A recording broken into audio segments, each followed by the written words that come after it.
Hello gamers from around the world, this is Archimedes, the video game enthusiast from Germany with an outlook on how the gaming year 2021 will kick off.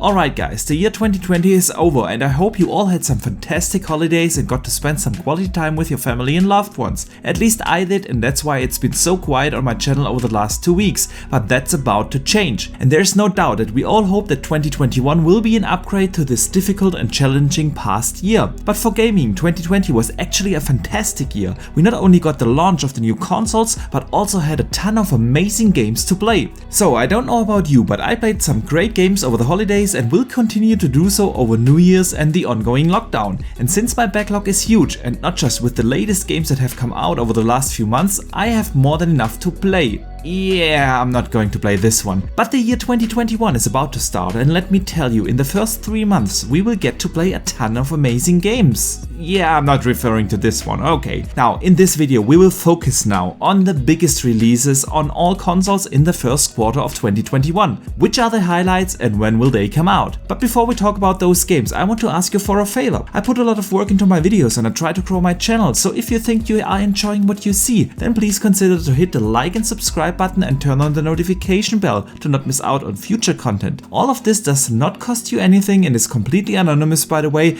but it helps me more than you think.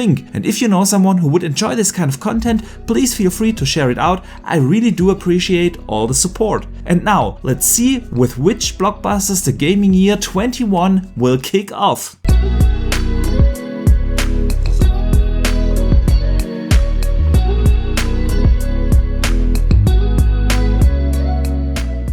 Okay, the year 2021 is about to start on a very strong note. On January 20th, Hitman 3 will come out. I've been saying it this whole last generation. The stealth/espionage genre has been way too rare, and Hitman 3 actually looks like a really good game. And we know that it's not just a graphical showcase. By the way, there is a reason why Hitman 2 has been always used from Digital Foundry as kind of a benchmark when it comes to graphic comparisons of different hardwares. But it's definitely time to jump back into some cool espionage gameplay in January 2021. The game will be out on basically all platforms, the last gen consoles and the current gen consoles, as well as PC and the Nintendo Switch. Only 8 days later, on January 28th, the Medium will be released exclusively to the Xbox Series consoles and PC. This game was supposed to be a launch title for the Xbox, but due to the challenges with working from home, it got pushed back to the end of January 21. This is a psychological horror thriller with some really cool looking gameplay mechanics. The player can switch in between 2 different worlds instantaneously at all times, which makes the next gen consoles necessary to render those 2 worlds both simultaneously and allows the player to solve different kind of riddles. Now this is a game I think no one should sleep on, cause it really looks very good with a fantastic atmosphere. On February 2nd, the game Outriders will come out. Now this is a third-person action RPG, which a lot of people thought it will be kind of like a Destiny or the Division kinda game. But it's actually a single-player game with co-op, no microtransactions and not a games as a service title. Recently there was a very close beta on the Xbox and I was one of the lucky ones who got into the beta and got to try the game out. Unfortunately, I'm not allowed to show captured footage here, but I can tell you it is really good, and it became instantly one of my most anticipated games of 2021. The gameplay mechanics reminded me a little bit of The Division, just with a deeper RPG system. The shooting reminded me a little bit of Gears of War, just with additional superpowers, and the story in the world gave me Mass Effect vibes. So from what I can tell, this is going to be a fantastic third-person RPG with a cool story set in a sci-fi universe that invites you to discover it. The game will be out on PlayStation and Xbox, current gen consoles and last gen consoles, PC and Google Stadia.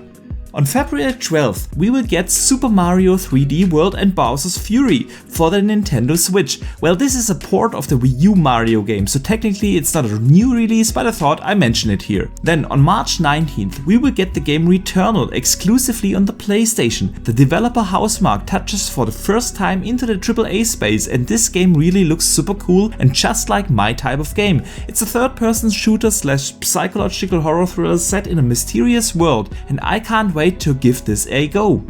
And then we have a couple of games that do not have a fixed release date yet, but are announced to be Spring 21 releases. And one of those games is the Mass Effect Legendary Edition, a remaster of the Mass Effect trilogy. And what can I say? I usually am not a fan of remasters. I prefer remakes where we got a proper evolution in graphics and gameplay mechanics, just like we got in 2020 the amazing remake of Tony Hawk 1 and 2, or the Mafia remake, which was incredible. Okay, but back to Mass Effect. I'm a huge fan. It's one of my all-time favorite game series, so I do hope we get a good remaster, cause for instance the remaster of Kingdom of Amalur from September 2020 was a real disappointment. And so I hope to play a Mass Effect in 4K and better frame rates in a great remaster, cause the game series itself definitely deserves it. That's why I do hope we get a real gameplay trailer soon, cause we haven't seen anything in-game yet. By the way, it will be available on all platforms, old and new gen as well as PC. Let's talk about Ratchet & Clank next. The PlayStation exclusive game doesn't have a release date yet, but Sony advertised this game as a launch window title. And well, some people say launch window is the first 90 days, others say it's the first 6 months. But regardless of your definition of launch window, it should come out in the first 3 or 4 months of the year 2021. And the game looks absolutely awesome. I love the Ratchet & Clank games, and the last one, the remake of the first one, was like a Pixar movie to play. It is just an incredible fun gameplay mechanic with a great sense of humor, and I can't wait to play this one. The graphics are awesome, the particle count on this one looks great, and the rifts seem like a great use of a gameplay mechanic that is only possible with an SSD. But I have to be honest, I do have the feeling that this game will get pushed out of the launch window and probably is not going to be released in the first half of 21. It's gotten too quiet around the game for a release in, let's say, March or April. And while we are at games without a specific release date but a target window early 21, Crossfire X from Smilegate and Remedy. The game is an Xbox ecosystem exclusive that was targeted as a launch title for the Xbox Series X but got pushed back due to challenges with working from home. The multiplayer shooter is in the vein of Counter-Strike, but I think the thing that most gamers are excited for is the single player campaign, which is done by Remedy, makers of Control, Quantum Break and Alan Wake. I am really looking forward to see what Remedy can do in a first-person shooter campaign. We have never had that from them before, but the footage that they have shown so far looks like we are getting an action-packed game with great visuals, so I can't wait to hopefully play this game rather sooner than later. And since we are talking about Xbox exclusive games, The Ascent was supposed to be a 2020 game but got pushed back into 21. Early 21 they said. This is a Diablo meets Cyberpunk kind of game, and I think a lot of people are sleeping on this because of a relatively unknown developer, Neon Giant. But everything we have seen so far looks really good. A top-down looter with colorful graphics and beautiful effects. Can't wait to play it. Now, next up is Resident Evil 8. There is no official release date for that game yet, but recently we got a leak and this game is supposed to come out end of April. And I know, I said I talk about the very beginning of the year 21, and end of April is probably not considered the beginning of the year anymore, but I thought I mentioned Resident Evil 8 as the last game in this video, cause who knows, maybe they target a release even earlier than end of April. Resident Evil 8, again just like its predecessor, is a first-person horror game, but the art style and setting reminds me more of my favorite in the series, and that is Resident Evil 4, which by the way will get a full remake. And since Capcom has released the remakes of Resident Evil 2 and 3 both early in the last years, who knows whether we get Resident Evil 4 or Resident Evil 8 early 2021.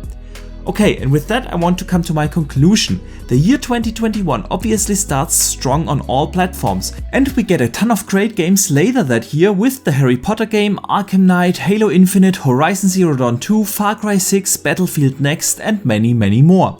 And since 21 will be the first year with the next-gen consoles in our homes and developers taking more and more advantage of the new hardware, I think we are in for a fantastic year in video games. And with that, I want to wish everyone a happy new year. Take care of yourselves, hopefully you get a few days off to play some games and kick off 21 with a lot of enjoyment of gaming. So I hope you liked this video, and if you did so, please do not forget to hit the like and subscribe button as well as the notification bell, and consider sharing this out to other gamers. I would greatly appreciate it. And let me know in the comments below, which 21 game are you looking forward to the most? Do you think 2021 will be a great year for gaming? And besides here on YouTube, you can also hit me up on Twitter, where I share a lot of opinions and gaming discussions. But for now, thank you very much for watching, I see you the next time, and game on!